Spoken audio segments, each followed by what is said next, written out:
எங்கயா டம்மடி போயிருப்பான்டா. இல்லைன்னா எங்கேயா சண்டை போட போயிருப்பான்டா. ஆமாண்டா.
எங்கடா போயிருந்த? ஒரு பிரச்சனை ஆயிடுச்சுடா. என்ன பிரச்சனை? மேட்ச் தோத்து காசு கொடுக்காம போயிட்டாங்க. அதான் போட்டு அடிச்சிட்டேன். சரி விடு.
ஞாயிற்றுக்கிழமை நாளைக்கு காலையில் மேட்சா மறக்காம வந்துருந்தா. சரிடா, கண்டிப்பா வந்துடும். சரிடா, பைடா பைடா பைடா பைடா பாடா பாடா டேவிட்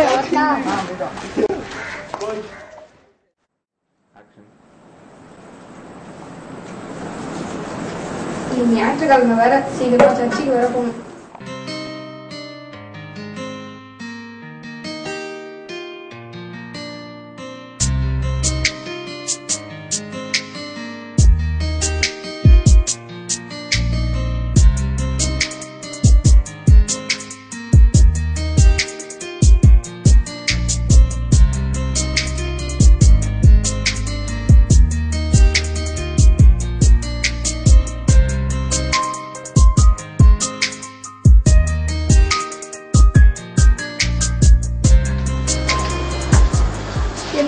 பைபிள் எடுக்காம சர்ச்சுக்கு போறேன். அது சர்ச்சுக்கா? நானே கிரவுண்ட்ல மேட்ச் ஆட போறேன். என்னடா வாரம் தவறாம சர்ச்சுக்கு போய் இப்ப என்னாச்சு உனக்கு? அதெல்லாம் அப்படிதான். ஐயோ, பேட் எடுக்க மறந்துட்டேனே.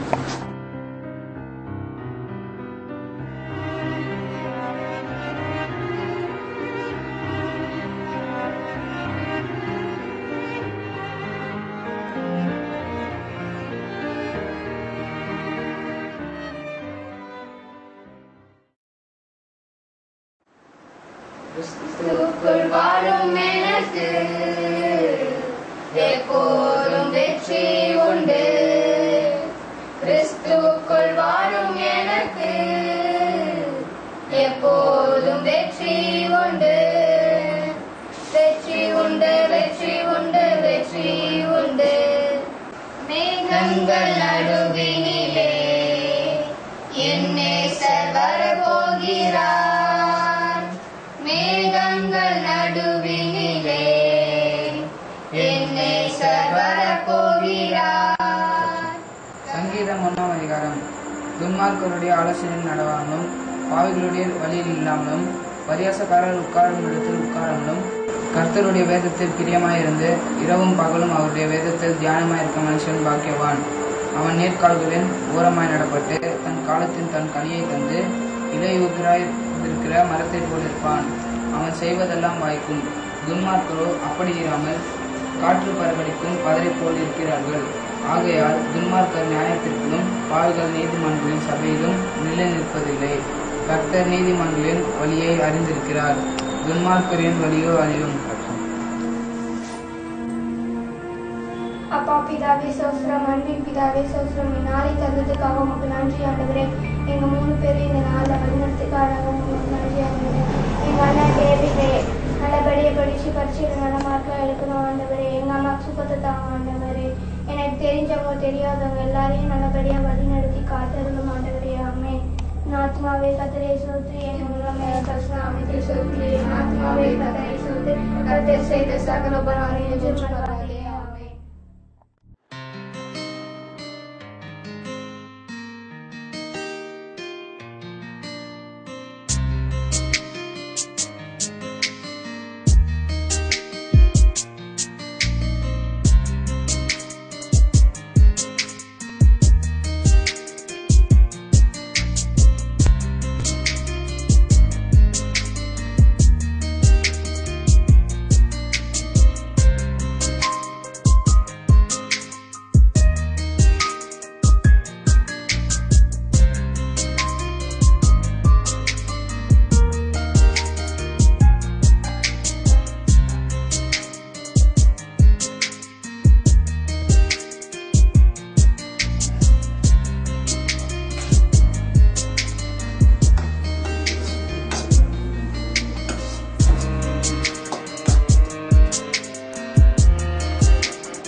என்னப்பா?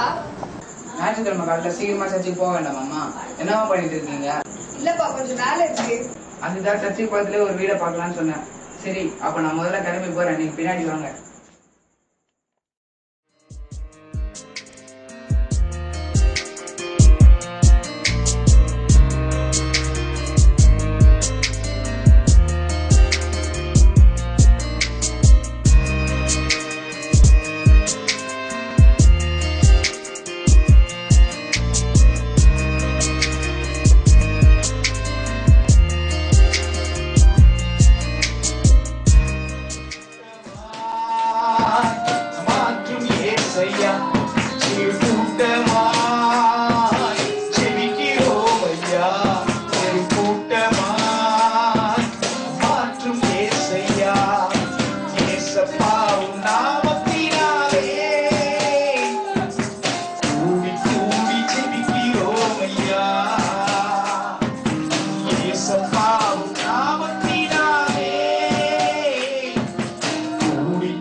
Hallelujah.